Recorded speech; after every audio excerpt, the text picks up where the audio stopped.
Okey. Karya 13 Sifar 5 yang ditulis oleh Anwar Ridwan pada tahun 1949. So, sedikit untuk pengetahuan biodata Anwar Ridwan. Beliau merupakan salah seorang sastrawan negara yang ke-10 dan beliau juga merupakan pelajar daripada Universiti Malaya, dan pada 1973 Anwar Ridwan telah menghabiskan pelajarannya sarjana muda sastra dan seterusnya menghabiskan ijazah Doktor Falsafah pada tahun 1998. So, dekat dalam cerpen 1305 terdapat 10 buah cerpen yang merupakan hasil tangan karya beliau. So, terdapat 8 cerpen yang pernah terbit dekat dalam Dewan Sastra dan juga media lain, dan semua cerpen yang ditulis oleh Anwar Ridwan ni 10-10 ni dia ditulis berkaitan tentang keagamaan dan juga keadilan. So, terdapat pelbagai jenis teknik penceritaan yang telah digunakan oleh Anwar Ridwan dalam 10 buah cerpen tersebutlah. So, kumpulan kami telah memilih cerpen Lintah yang telah mempunyai banyak usul yang berkaitan dengan teori moral.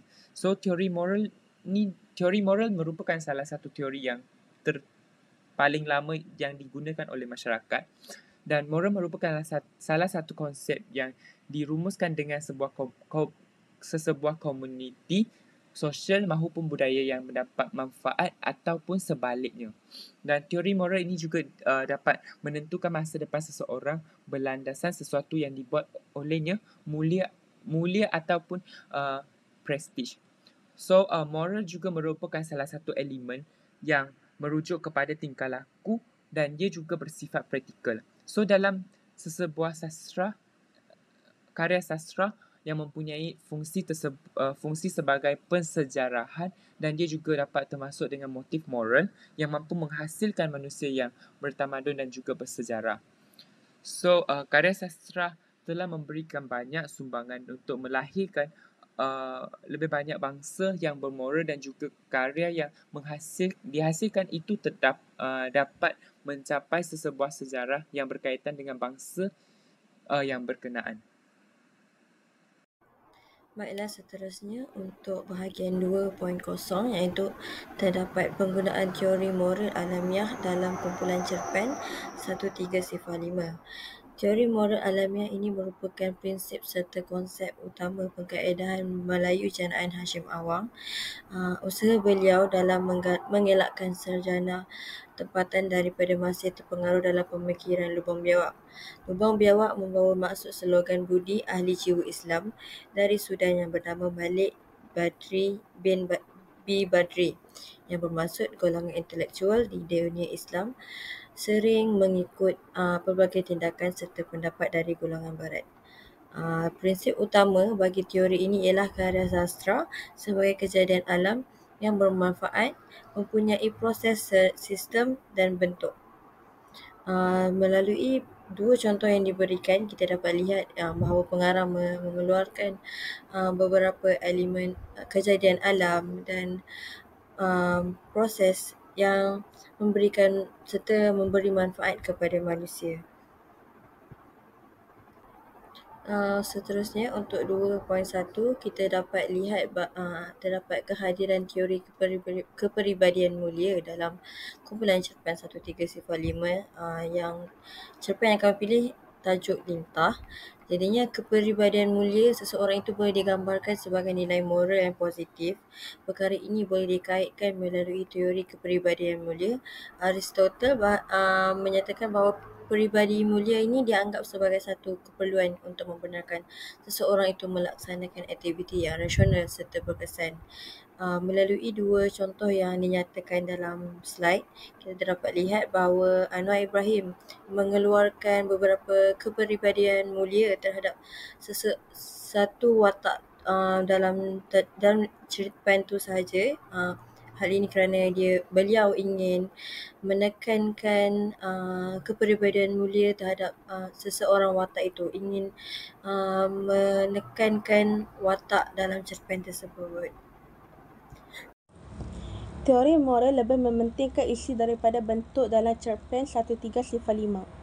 Aspek isi adalah cerita dan persoalan yang dibincangkan dalam karya. Isi karya ini ditentukan oleh corak dan aliran masyarakat waktu itu. Lebih-lebih lagi persoalan yang menjadi topik semasa. Sebagai contoh, masyarakat yang mementingkan pembangunan fizikal dan mental dalam ilmu sains dan teknologi, maka karya yang baik haruslah mengandungi moral sains dan teknologi. Bagi sesebuah masyarakat yang sedang membina ekonomi dan meninggikan taraf hidup, sastra bermoral ialah yang sama-sama merukun cita-cita ke arah tersebut. Begitulah seterusnya, isi atau moral karya ditentukan oleh kondisi dan situasi semasa. Karya yang baik ialah yang bermoral. Walaupun dari sudut bentuknya tidak begitu baik, bagaimanapun ini tidak berarti pendekatan moral mengabaikan terus-menerus aspek bentuk dalam karya. Ini juga jelas bahawa pentingnya persesuaian di antara isi dengan bentuk. Cuma penekanan diutamakan kepada isi. Melalui cerpen yang telah dipilih menunjukkan teori moral lebih mementingkan isi daripada bentuk yang ditulis oleh Anwar Ridwan dalam kumpulan cerpen pendek 1305 yang bertajuk Lintah melalui petikan itu. Hang kata depa lintah? Aku bersuara. Agak terkejut sendiri suara aku tinggi sedikit. Hang tahu tak, kat bengkel aku di Ceruk sana pun depa hantar borang cukai pendapatan. Semua negara ada peraturan tentang cukai pendapatan baik individu atau syarikat. Ini merupakan contoh dalam 1305 halaman 43. Ini menunjukkan bahawa maksud isi lintah itu bukan hanya menunjukkan kepada haiwan sahaja, tetapi menggambarkan perwatakan seseorang. Dalam Kamus Dewan edisi keempat menerangkan bahawa lintah merupakan orang yang meletakkan bunga atau cukai dengan faedah yang terlalu tinggi. Justru itu, jelaslah bahawa simpulan bahasa lintah merupakan isi yang sebenar yang ingin diperjelaskan dalam cerpen ini. Seterusnya, menganalisis sastra dari sudut didaktis dalam cerpen 1305. Didaktis ialah karya yang mengandungi unsur-unsur pengajaran dan doktrin yang boleh membawa pembaca ke arah dan tujuan. Ini sama ada kepada sosial, politik dan pendidikan yang mempunyai unsur yang memboleh pembaca berfikir mengikut landasan yang telah ditetapkan. Pendekatan ini memberi keutamaan kepada karya yang penuh dengan pengalaman benar dan fakta serta berisi dengan kepandaian untuk dijadikan bahan pembacaan kepada penulis. Melalui cerpen yang telah dipilih menunjukkan menganalisis sastra dari sudut detektif yang ditulis oleh Anwar Ridwan dalam kumpulan cerpen pendek 1305 yang bertajuk Menunggu Muhammad melalui petikan, iaitu kemudian kita diberi alam yang lebih besar daripada perut ibu. Dalam perut ibu kita. Kita berasa bahagia di sana, nyaman, tenteram, selamat. Kalau boleh tidak mahu keluar daripada kandungan ibu yang begitu dingin. Tetapi kita kemudian dikeluarkan ke dunia ini. Melihat alam ini yang lebih besar daripada perut ibu, berapa lama kita di dunia ini? Mungkin 63 tahun, mungkin 100 tahun. Kita rasa dunia ini begitu luas dan indah, tapi ingatlah bagi mereka yang bertakwa, alam akhirat yang kekal abadi menjanjikan bukan sahaja alam yang jauh lebih luas daripada dunia ini, serta cakrawala yang kita lihat, tetapi juga kurniaannya yang tidak terkira sepanjang masa. Ini menunjukkan contoh dalam cerpen 1305 dalam halaman 42. Menurut contoh petikan ini menunjukkan pengajaran yang perlu diambil dalam cerpen Menunggu Muhammad yang boleh memberikan sisi positif yang dapat diambil oleh pembaca. Dalam contoh ini juga menerangkan bahawa kepercayaan terhadap alam akhirat itu penting dalam menjadikan kita lebih bersikap terbuka untuk melakukan kebaikan. Kesimpulan yang kami dapat menurut Lintah di dalam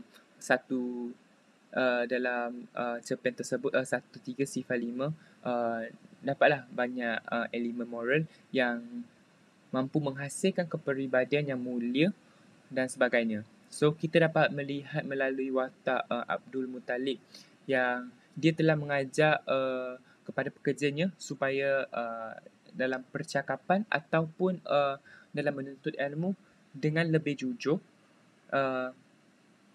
yang ditekankan adalah ajaran agama. So, untuk pengetahuan anda, agama merupakan salah satu elemen yang sangat penting dalam menghasilkan seseorang manusia supaya mereka dapat dijadikan sebagai role model kepada orang lain.